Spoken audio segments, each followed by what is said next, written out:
अस्सलाम वालेकुम बेटा। आज जो बात मैं तुम्हें बताने जा रही हूँ, इसे बहुत गौर से सुनना। इस पर अमल करना बेहद जरूरी है। बेटा, आज के घरों में अलग अलग कमरे होते हैं, इसलिए ये बात मानना अब मुश्किल नहीं है। हमारे वक्त में घर छोटे होते थे, एक ही कमरा सब कुछ होता था और बेडरूम ही सबसे कीमती जगह समझी जाती थी। एक बार मेरे घर मेहमान आए, मेरी कजन के साथ उसकी सास और हस्बैंड भी थे।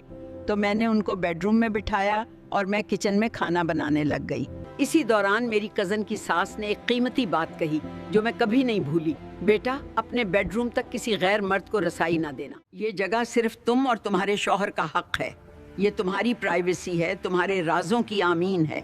यहाँ तक कि औरतों को भी कोशिश करो कि किसी और कमरे में बिठाओ। उस वक्त बात समझ ना आई, मगर वक्त के साथ समझ आ गई। उसके बाद मैंने असूल बना लिया कि कोई भी मेरे बेडरूम में दाखिल नहीं होगा, गेस्ट के लिए अलग कमरा होगा।